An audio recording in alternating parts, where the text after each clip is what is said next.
Hello everyone, welcome back to my channel. दोस्तों, जैसा कि आप सभी को मालूम है कि ऑनलाइन परीक्षाओं का दौर चल रहा है। उत्तर प्रदेश के सभी ज़िलों के सभी ब्लॉकों में कहीं न कहीं मिशन प्रेरणा के अंतर्गत ध्यानाकर्षण मॉड्यूल, शिक्षण संग्रह मॉड्यूल और आधारशिला मॉड्यूल पर आधारित परीक्षाएं हो रही हैं। ऐसी ही आज एक परीक्षा इलाहाबाद यानी प्रयागराज जनपद के एक ब्लॉक में हुई है, जो ध्यानाकर्षण मॉड्यूल पर आधारित है। इस परीक्षा में 25 प्रश्न पूछे गए थे, तो मैं इस वीडियो में आपके लिए लेकर आया हूं उन 25 प्रश्नों को। तो आइए आपको दिखाते हैं कि क्या प्रश्न थे। प्रश्न थोड़ा सा कठिन थे, लेकिन अगर आपने ध्यानाकर्षण मॉड्यूल पढ़ा है तो आप इन प्रश्नों को कर सकते हैं। तो आइए दोस्तों, बिना देर किए हम अपनी वीडियो प्रारंभ करते हैं। हाँ तो दोस्तों, जैसा कि आप देख पा रहे हैं, मिशन प्रेरणा ऑनलाइन परीक्षा प्रयागराज जनपद की एक और ब्लॉक में हुई ध्यानाकर्षण मॉड्यूल से संबंधित ऑनलाइन परीक्षा। पूछे गए 25 बहुविकल्पीय प्रश्न। दोस्तों, उन्हीं सारे प्रश्नों को मैंने स्वयं गूगल फॉर्म बनाया है और गूगल फॉर्म बना के उन्हीं प्रश्नों को यहाँ पर मैंने जगह दी है। आइए हम आपको दिखाते हैं कि ये प्रश्न क्या हैं और इसके आंसर क्या होंगे। पहला प्रश्न आपकी स्क्रीन पर दिख रहा है कि ध्यानाकर्षण शिक्षण कार्यक्रम मुख्यतः किन बच्चों हेतु तैयार किया गया है। समस्त 6 से 14 वर्ष के बच्चों हेतु, शैक्षिक रूप से पिछड़ रहे बच्चों हेतु, कक्षा 1 से 5 तक के बच्चों हेतु, या फिर उपरोक्त में से कोई नहीं। तो ध्यान दीजिएगा मित्रों, ध्यानाकर्षण मॉड्यूल जो है उसमें तो लिखा है कि ध्यानाकर्षण शिक्षण कार्यक्रम जो है वो कक्षा 3 से लेकर के 8 तक के बच्चों के लिए है। लेकिन अभी जो सामान्यतः जो नियम बने हैं, जो आया है निकल करके, उसके हिसाब से ये है कि ध्यानाकर्षण जो है वो कक्षा 4 से लेकर के 8 तक के बच्चों के लिए है। लेकिन यहाँ पर देखिए ऐसा लिखा है कक्षा 1 से 5, ये सही नहीं है। 6 से लेकर के 14 वर्ष के बच्चों हेतु, ये भी सही नहीं है। ठीक है, शैक्षिक रूप से पिछड़ रहे बच्चों हेतु, यही इस प्रश्न का जो है सही जवाब है। आइए आगे बढ़ते हैं। अगला प्रश्न देखिए, आरंभिक परीक्षण बेसलाइन परीक्षण सामान्यतः कब किया जाता है। सत्र के आरंभ में, सत्र के अंत में, प्रत्येक माह के प्रथम सप्ताह में, माह के पहले बुधवार को। तो इसका सही जवाब है सत्र के प्रारंभ में यानी शुरुआत में। फिर अगला प्रश्न देखिए आपके सामने है, कोविड-19 की परिस्थितियों के कारण इस वर्ष ध्यानाकर्षण कार्यक्रम में परिवर्तन हुआ है। अब यह कार्यक्रम चलेगा विद्यालय खुलते ही 50 दिनों तक, पूरे शैक्षिक सत्र 3 माह तक, या 100 दिनों तक। तो आपको बताना चाहूँगा कि ये जो है इस वर्ष अब यह पूरे शैक्षिक सत्र तक चलेगा। फिर आप देखिए अगला प्रश्न है, कक्षा 4 के बच्चों को आरंभिक परीक्षण हेतु आकलन प्रपत्र बनाने का आधार होगा। पिछली कक्षा 3-2-1 की मूलभूत दक्षताएं, कक्षा 3 की दक्षताएं, कक्षा 3 व 4 की दक्षताएं, उपरोक्त सभी।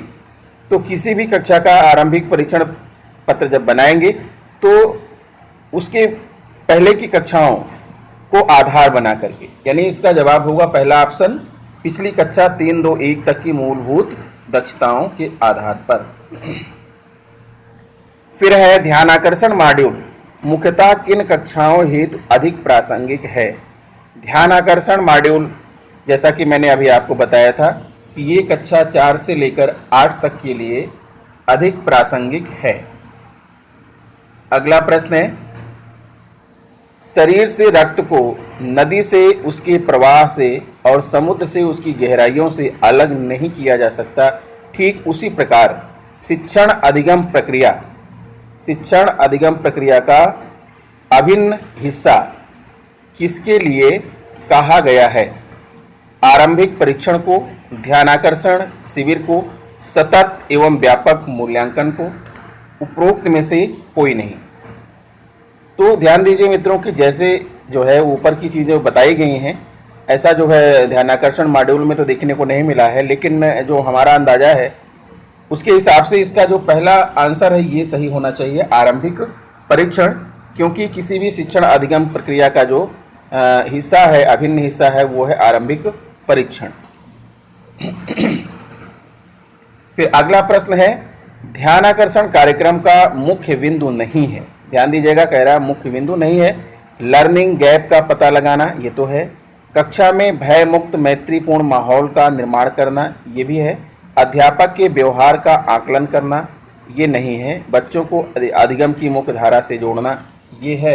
अर्थात यहाँ पर आपका तीसरा, ये अध्यापक के व्यवहार का आकलन करना, ये ध्यानाकर्षण मॉड्यूल में नहीं है। फिर आता है कक्षा में शैक्षिक तौर पर कमज़ोर बच्चों की मदद कैसे की जा सकती है। बच्चों को कक्षा सत्र के अंत में फेल करके, क्योंकि इससे उन्हें 1 साल और मिलेगा सीखने के लिए। बच्चों को कक्षा सत्र के अंत में पास करके, क्योंकि इससे उनका मनोबल बढ़ेगा और बच्चे बेहतर पढ़ने की कोशिश करेंगे।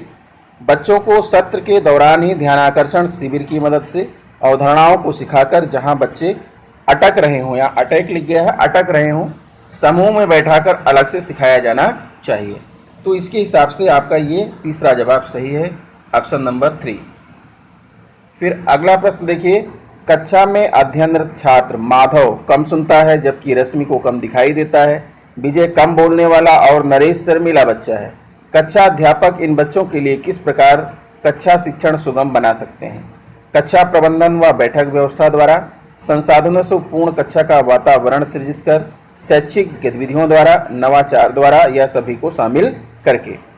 तो इस प्रश्न का राइट आंसर है कक्षा प्रबंधन व बैठक व्यवस्था द्वारा।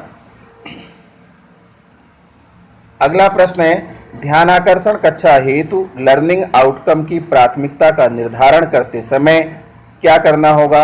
अधिक लर्निंग गैप वाली दक्षता पर पहले ध्यान देना होगा, कम लर्निंग गैप वाली दक्षता पर पहले ध्यान देना होगा, सभी दक्षताओं पर समान रूप से ध्यान देना होगा, लर्निंग गैप की अवधारणा को नज़रअंदाज करना होगा। तो यहाँ मेरे हिसाब से पहला ऑप्शन इसका राइट है, अधिक लर्निंग गैप वाली दक्षता पर पहले ध्यान देना होगा। फिर आता है बच्चों में अपेक्षित संप्राप्ति न होने का प्रमुख कारण नहीं है। अध्यापकों का कठोर व्यवहार, माता पिता की शैक्षिक स्थिति, अपने सहपाठियों से मतभेद, कलहपूर्ण पारिवारिक वातावरण। तो इसका तीसरा जवाब सही है, अपने सहपाठियों से मतभेद। यह जो है बच्चों में अपेक्षित संप्राप्ति न होने का प्रमुख कारण नहीं है। फिर अगला प्रश्न है, नेक्स्ट है, कक्षा शिक्षण की प्रभावी शिक्षण तकनीकियाँ ध्यानाकर्षण मॉड्यूल के किस भाग में हैं। तो शिक्षण तकनीकियाँ मॉड्यूल के भाग 3 में हैं, यानी इसका तीसरा ऑप्शन आपका राइट है।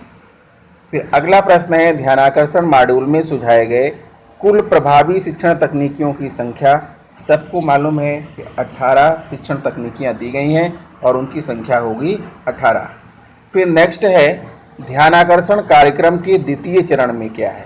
तो पहले चरण में तो मालूम है आपको कि जो है आरंभिक परीक्षण है, द्वितीय चरण में है समय सारणी का विकास करना, ऑप्शन नंबर 1।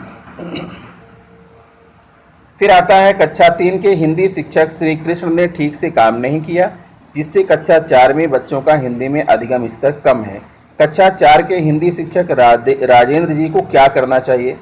प्रधानाध्यापक से श्री कृष्ण की शिकायत, ध्यानाकर्षण तकनीकों के माध्यम से शिक्षण, श्री कृष्ण को ही कक्षा 4 की हिंदी कक्षा दे देनी चाहिए, अभिभावकों से ट्यूशन लगवाने के लिए कहना चाहिए।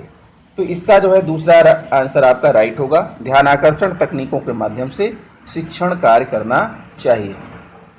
फिर आते हैं अगले प्रश्न में, गणेश जी चौथी कक्षा को गणित पढ़ाते हैं। इनकी कक्षा में शैक्षिक तौर पर कमजोर बच्चों का मनोबल बढ़ाने के लिए यह हर रोज उनकी तारीफ करते हैं। क्या इस तारीफ से बच्चों की शैक्षिक स्तर में कोई विकास होगा। सबसे उपयुक्त विकल्प चुनें। हाँ, क्योंकि शैक्षिक तौर पर कमजोर बच्चों का मनोबल बढ़ाना जरूरी होता है। नहीं, क्योंकि हर बार सिर्फ तारीफ करने से बच्चों के शैक्षिक स्तर में विकास नहीं होगा। हाँ, क्योंकि इससे बच्चे पढ़ने में रुचि लेंगे।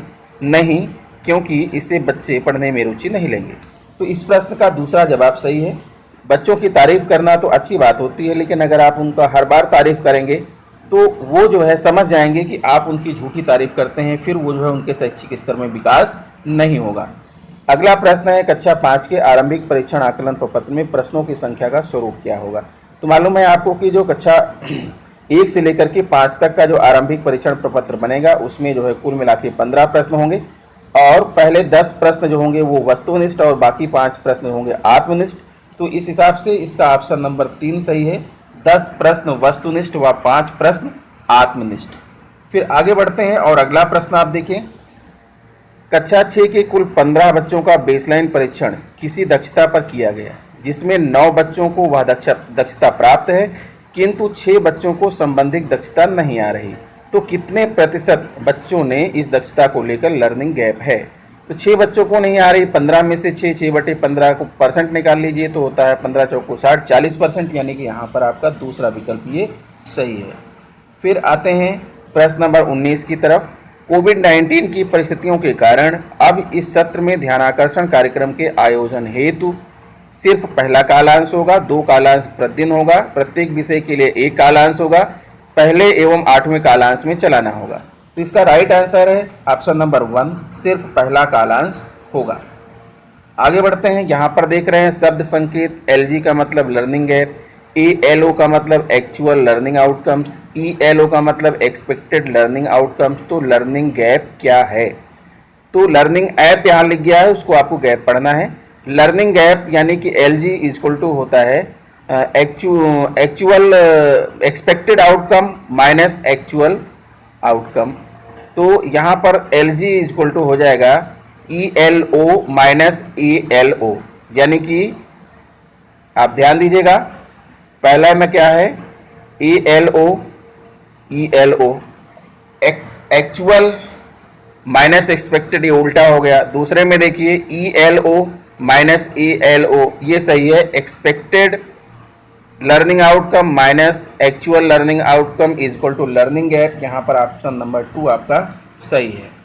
फिर अगला प्रश्न है ध्यानाकर्षण शिक्षण संशोधित कार्यक्रम के अनुसार ध्यानाकर्षण शिक्षण कार्यक्रम में बच्चों को समूह में क्यों नहीं बांटा जा रहा है? ए समूह के बच्चों को मॉनिटर बनना पड़ेगा, पिछड़ रहे बी व सी समूह के बच्चों में हीन भावना आ सकती है, पीयर लर्निंग के सिद्धांत के कारण उपरोक्त सभी। तो यहाँ पर आपका ऑप्शन नंबर 2 सही है, पिछड़ रहे बी व सी समूह के बच्चों में हीन भावना आ सकती है। फिर अगला प्रश्न है प्रत्यक्ष अनुभव को पुस्तकीय ज्ञान से जोड़ने के लिए कौन सी शिक्षण तकनीक उपयोगी है? कक्षा प्रबंधन व बैठक व्यवस्था, शैक्षिक भ्रमण, सकारात्मक प्रतिपुष्टि, परिवेशी संसाधनों का उपयोग। यहाँ पर जो है आपका ऑप्शन नंबर 2 राइट है, शैक्षिक भ्रमण। फिर क्वेश्चन नंबर 23 है ध्यानाकर्षण कार्यक्रम के प्रथम चरण आरंभिक परीक्षण में कितनी बार SMC की बैठक का आयोजन किया जाना है? तो दोस्तों मैं आपको बता दूं कि ध्यानाकर्षण मॉड्यूल में ऐसा सेंटेंस जो है देखने को नहीं मिला है कि कितनी बार, 1 बार, 2 बार, 3 बार, आवश्यकता अनुसार कई बार, यानी जब भी जरूरत पड़े आप SMC की बैठक कर सकते हैं। ये आपका चौथा जवाब सही होगा, क्योंकि मॉड्यूल में ऐसा लिखा नहीं है। छात्रों को स्वयं सीखने के अवसर देने के साथ ही शिक्षकों को अभ्यास कराने में आसानी हो सकती है। किस जो है तकनीक के माध्यम से? समूह में कार्यपत्रक के द्वारा, जोड़ी कार्य के द्वारा, शैक्षिक भ्रमण के द्वारा। तो ये होगा आपका ऑप्शन नंबर 2 कार्यपत्रक के द्वारा। फिर 25वां और लास्ट क्वेश्चन है इस वीडियो का, छात्र छात्राओं के संदर्भ में शिक्षण तकनीकी की आवश्यकता है अधिगम को रोचक व सरल बनाने के लिए, शिक्षण कौशलों का विकास करने के लिए, तनाव मुक्त अधिगम व स्वाध्याय में सहायक। तो यहाँ पर मैं लगाऊंगा पहला और ये तीसरा ऑप्शन, ठीक है। यहाँ पर पहला और तीसरा सही है, इस हिसाब से A और C यानी पहला और तीसरा यानी A और C ये लगेगा, ये आपका राइट आंसर होगा। तो ये रहा दोस्तों जो है 25 प्रश्न। आशा करता हूँ कि आपको वीडियो पसंद आया होगा। अगर वीडियो पसंद है तो प्लीज़ मेरे चैनल को सब्सक्राइब कर लीजिए। इस वीडियो में इतना ही, मिलते हैं आपसे नेक्स्ट वीडियो में। नमस्कार।